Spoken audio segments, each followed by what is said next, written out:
Welcome to the deep dive. Today, we're tackling something incredibly relevant. Whether you're prepping for a presentation with numbers, trying to understand why some people just, ace math and others struggle, or you're simply fascinated by the human mind. Yeah. It's the powerful connection between how students feel about themselves, the social stuff around them, and their actual success in mathematics. And for this deep dive, we've got access to a really comprehensive piece of work, an analysis that pulls together findings from a massive 143 different research studies. Exactly. And understanding what helps or hinders someone's journey with math, well, it isn't just for teachers or students, right? Right. It can give you valuable perspective if you're facing, say, a data-heavy project at work, or if you're a parent trying to support your child's learning, or even if you're just curious about the science of how we learn and develop skills. Definitely. Our goal today is basically to sift through all this research and bring you the key insights in a way that's clear, avoids all the complicated jargon, and hopefully gives you some real aha moments. Absolutely. And the foundation of our discussion is this really significant study from 1997 called Attitude Towards Self, Social Factors, and Achievement in Mathematics, a meta-analytic review by Shin Ma and Nand Kishore. Now, a meta-analysis, it might sound a bit intimidating, maybe, Huh? but it's actually a super efficient way to understand a big topic. Think of it like this. Instead of just reading one person's opinion, you're getting a summary of what hundreds of different researchers have found. Mock and Kishore essentially looked at all these individual studies to find the bigger, more reliable patterns. Yeah, and what's so valuable about that approach is that by bringing together all that information, they could see beyond the quirks or, limitations of any single study. Right. Maybe one study had a small group of participants, or another used a slightly different way of measuring things. The meta-analysis helps us see the forest for the trees, revealing broader trends that are more likely to be true across different situations. Like, So our mission in this deep dive is to extract the most important of these trends for you, specifically looking at how a student's belief in their own math abilities, the support they feel from their family, and those persistent ideas about whether math is more for boys actually connect with how well they do in math. So, shall we get into it? definitely. Let's start by looking at the main connections they discovered. The first thing they focused on was self-concept about mathematics. In simple terms, this is about how positively or negatively a student thinks about their own math skills. Uh-huh. Like, do they feel they get math? Are they confident tackling problems? Or do they tend to feel anxious and think, oh, I'm just not a math person? What did a massive collection of studies tell us about this? Well, what's really interesting is that the meta-analysis found a clear and positive link between a student's self-concept in math and how well they actually perform. When they combined the results from all those studies, they came up with this figure called a weighted mean effect size of 0.23. Okay, 0.23. Now, that might sound a bit abstract, but think of it this way. It suggests that, on average, students who have a more positive view of their math abilities tend to achieve higher results in math. It's not like a huge night and day effect, but it's a consistent trend that shows up across a lot of different research.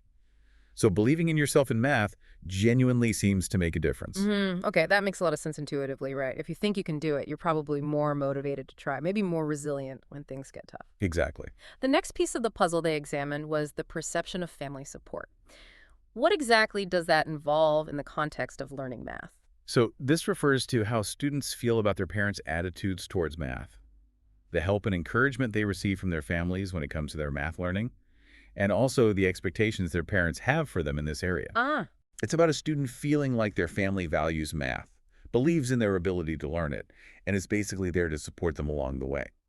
And similar to self-concept, the meta-analysis found a significant positive relationship here with a weighted mean effect size of 0.14. 0.14, so smaller than self-concept, but still significant. Still significant, yeah. It shows that it's not just about your own internal view, Yeah. but also that external environment feeling supported by your family plays a noticeable role. Interesting. Now, the third factor they looked at was the perception of mathematics as a male domain. This sounds like it taps into some pretty deep-seated societal beliefs.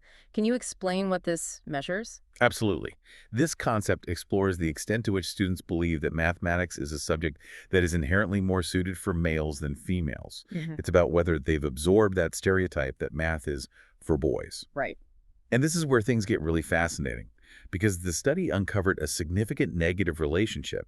The weighted mean effect size was Grado 0.18. Negative 0.18. Okay. What this tells us is that students who hold this perception, who think math is more of a male thing, tend to have lower achievement in math. It suggests that these kinds of societal stereotypes can actually create a real barrier to performance. Wow. That's a really powerful finding. It just highlights how these wider social narratives can trickle down and impact an individual's learning and performance. Definitely. Now, when I looked at the outline, one thing that really stood out was the question of gender differences. Given these long-standing stereotypes about who's good at math, did the study find that these relationships we've been talking about, self-concept, family support, the male domain perception, and achievement, were significantly different for male and female students? Well, surprisingly, the meta-analysis revealed that none of these three relationships showed significant differences between male and female Oh, students. not at all. None that were statistically significant across this large data set. That's a key point to take away.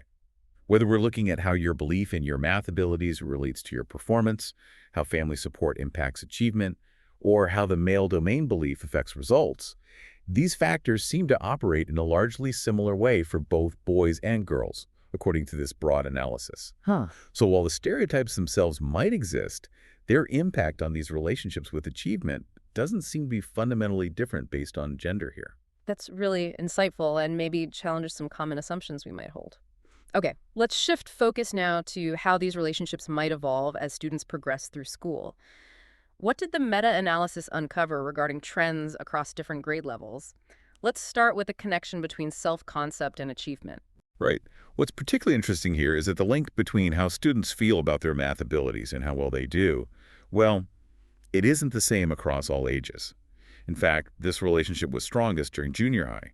They define that as grades 7 through 9, with that effect size jumping up to 0.37.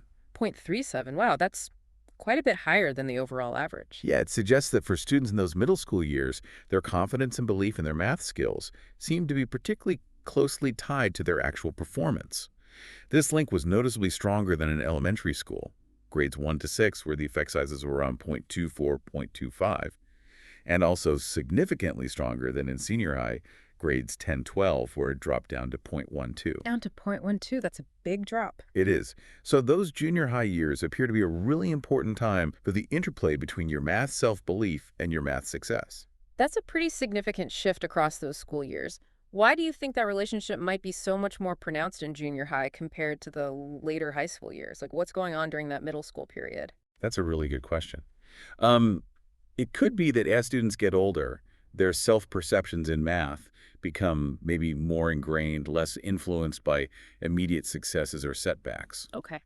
Also, as the math curriculum gets more advanced in high school, new challenges might emerge that affect achievement regardless of how confident a student felt earlier on. Right, like calculus versus basic algebra. Exactly. And it's also possible that social comparisons with peers become more intense in later adolescence, Yeah. impacting self-concept in ways that don't directly translate to changes in achievement. So a student might still feel okay about math, but maybe their relative standing in a more competitive environment doesn't boost their achievement in the same way strong early confidence might have. Those are interesting points. Now, what about the relationship between family support and math achievement across these different grade levels? Did that pattern look similar? Not exactly the same, no. The study found that the positive link between perceived family support and doing well in math actually got stronger as students moved from elementary school, effect size 0.11, into junior high, 0.16. Okay, so it increases initially. Right. It seems like feeling supported by your family becomes increasingly important for math performance during those middle school years. However, similar to what we saw with self-concept, this relationship then weakened in senior high, dropping to an effect size of just 0.06. 0.06, okay. So both self-concept and family support seem less strongly linked to achievement in those later high school years. That's the trend suggested here, yeah. That makes sense too, I suppose. As students get older, become more independent, the direct influence of family support on their day-to-day academics might naturally shift as, peer influence and their own autonomy take on bigger roles. Precisely. Now, finally, how did the perception of math as a male domain play out across the different grade levels in this analysis? Interestingly, this particular perception wasn't really looked at much in the elementary school studies included in this meta-analysis. Oh. However, when they examined the secondary school years, the negative link between thinking math is more for males and lower math achievement was more noticeable in junior high, with that effect size of -0.18, compared to senior high, where it was weaker at meta 0.09. So again, stronger in junior high? Yes, it seems like this stereotype might have a stronger hold or perhaps a more negative impact during those junior high years as well. It's quite striking how all three of these relationships, self-concept, family support, and the male domain perception, seem to lose some of their strength as students move from junior high to senior high. That seems like a pretty significant overall trend. Absolutely. It suggests that the key factors influencing math achievement might evolve as students progress through their secondary education. Perhaps other things like a student's intrinsic motivation or maybe the perceived relevance of mathematics to their future career goals become more influential in those later years of high school. That's a good point. Let's move on to another really interesting aspect they explored: whether a student's ethnicity might play a role in these connections. Did the study find any differences in these relationships across different ethnic groups? Let's focus on the link between self-concept and achievement first. Yes, this is an area where some important differences emerged. The meta-analysis showed that the positive relationship between believing in your math abilities and actually doing well in math was notably stronger for white students, with an effect size of 0.44, 1.44. Oh, and Asian students at 0.39, compared to black students where the effect size was 0.09. only 0.09. Yeah, and students from other ethnic backgrounds at 0.0. This suggests that for white and Asian students in this analysis, a positive view of their math abilities seems to be much more closely linked to their actual performance than it is for black students and those from other ethnic groups. That's a really significant difference. Do the researchers offer any potential ideas about why we might see this kind of variation across different ethnic groups? They do suggest a few possibilities, and they're important to consider carefully. One idea they raise is the potential impact of societal stereotypes. Okay. They propose that for minority students who may be facing negative stereotypes about their math abilities, the link between their own self-belief and their achievement might be weakened because these external negative beliefs could be playing a more dominant role. It's a complex issue, you know? And this finding really highlights the need for more research to understand these dynamics better. It certainly does. Now, what about the relationship between feeling supported by your family in math and your actual math achievement across different ethnicities? Was that as varied as the self-concept link? Interestingly, no. Hmm. The study found that the relationship between perceiving strong family support and higher math achievement was relatively consistent across the different ethnic backgrounds included in the analysis. Oh, that's good. Yeah, while there was one instance of a slightly smaller effect size reported for students from other ethnic backgrounds, the researchers themselves noted that this was based on only one study and cautioned against drawing strong conclusions from it. So overall, the feeling of support from family in mathematics seemed to be a consistent positive factor for achievement across different ethnic groups in this large collection of studies. That's an encouraging finding, actually.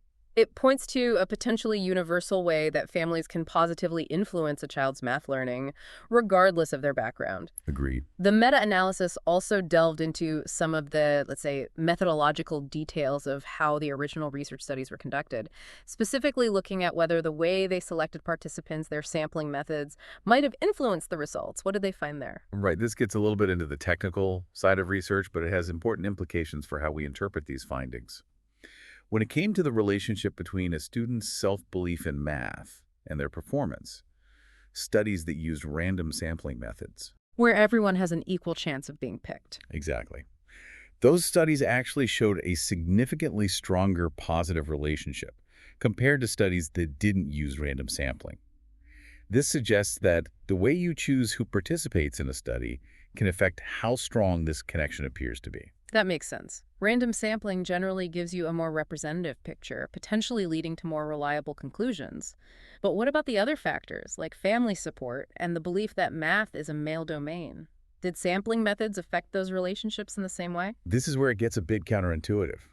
Surprisingly, for both the perception of family support and the perception of mathematics as a male domain in relation to achievement, studies that didn't use random sampling actually reported a stronger relationship. Stronger without random sampling. Huh. Why would that be? Well, the researchers suggest a few possibilities. It could be that the non-random samples in those studies happen to be more specific or localized groups, where these social factors just had a more pronounced impact. Oh. It also raises interesting questions about potential biases in studies that don't use random sampling. Perhaps they were focusing on groups where these effects were already suspected to be strong, That's a fascinating point. So The way the original research was designed seems to have had a real impact on the findings, which is definitely something to keep in mind. The meta-analysis also considered the size of the original studies, how many students participated. How did the number of students in a study relate to the strength of these connections? Focusing again on the link between self-concept and math achievement, the analysis found that this positive relationship tended to be fairly consistent in studies, with smaller numbers of students, say, less than 300, with those effect sizes averaging around 0.31. Okay. However, this relationship appeared to be somewhat weaker in studies that had larger samples, more than 300 students, dropping down to an average effect size of 0.22. Why might we see a weaker relationship in those larger studies? It almost feels counterintuitive. You'd think more data would give you a clearer picture, maybe? Yeah, it does seem that way. One possibility is that larger, more diverse groups of students might just have a wider range of other factors influencing their math achievement, things we haven't even talked about. Right. And that could make the specific impact of self-concept appear less pronounced when you're looking at the group as a whole. Also, as we just discussed, many of the very large-scale studies might not have used random sampling, which could introduce other complexities that affect the observed relationships. Right. Those methodological details seem to weave their way through a lot of these findings. Now, what about family support and the male domain perception? Were their relationships with achievement also affected by the size of the studies? For both of those factors, the meta-analysis found that their relationships with math achievement remained relatively consistent, regardless of whether the original studies had smaller or larger numbers of participants. Interesting. So less variation there based on sample size. Exactly. It suggests that the impact of feeling supported by family and the belief about math being a male domain might be more stable across different scales of research compared to self-concept. That's interesting. It seems like a student's own belief in their math abilities might have a more nuanced relationship with the study characteristics compared to these social and cultural influences. The meta-analysis also looked at whether these relationships had changed over time, examining studies conducted in different decades. What did they find on that front? When it came to the link between self-concept and math achievement, the study observed a trend of increasing strength over the period they examined. The effect size rose from an average of 0.24 in studies done between 1966 and 1975 to a notable 0.41 in those from 1986 to 1993, Quite a jump. although there was a slight dip in the early 1980s. The researchers suggest that this increase might be partly due to improvements in how researchers were actually measuring self-concept in the later studies. Better tools. Potentially, yeah, maybe leading to a more accurate understanding of its connection with achievement. That's a good point. As our understanding and research methods get more refined, we can often get a clearer picture of these complex relationships. What about family support and the male domain perception? Did their influence on achievement also show significant shifts over time in this analysis? According to this meta-analysis, the relationships between perceived family support and math achievement, as well as a perception of math as a male domain and math achievement, remained relatively stable across the period studied, Which was roughly. roughly from the 1970s to the early 1990s for this data. So it suggests that the general impact of those factors might have been less subject to changes over time compared to that self-concept achievement link. Okay. One final point from our outline that I wanted to touch on was the idea of interaction effects. Did the study explore whether the interplay between factors like gender, grade level, and ethnicity had a combined effect on these relationships? They did look at that, and the analysis actually found no statistically significant interaction effects between gender, grade, and ethnicity on any of the three relationships they examined. No interactions. That's Yeah. interesting. It is quite interesting, yeah, because it suggests that the individual effects of these factors, for example, how self-concept relates to achievement or how important family support is, largely operate independently of each other, at least based on this large pool of studies. So the impact of your math self-belief on your performance doesn't seem to be significantly different for boys versus girls, or across different grade levels or ethnic backgrounds when considered together. Right. It simplifies things in some ways, suggesting these factors have their own distinct influences rather than being heavily dependent on combinations of these demographic variables. Now, the researchers also briefly compared their findings with earlier research in this area. What were the main points of comparison they noted? They mentioned that their overall findings generally align with what previous meta-analyses had shown about the broader connection between, how you feel about yourself academically and how well you tend to do. Oh, However, they did point out some interesting nuances, particularly in the trends they observed across different grade levels. For instance, earlier research might have suggested a continuous increase in the self-concept achievement link as students progress through school, whereas this study highlighted that peak during the junior high years. Right, the 0.37 effect size. Exactly. And this really emphasizes the value of looking specifically at self-concept in mathematics rather than just general academic self-concept. Absolutely. It shows that focusing on a specific subject area can reveal more detailed and perhaps more actionable patterns. Finally, let's touch on some of the wider implications and additional thoughts that the researchers offered based on their comprehensive analysis. Sure. One key implication they emphasized is that your belief in your math abilities isn't just some general feeling of confidence. It's a specific belief about your skills in math.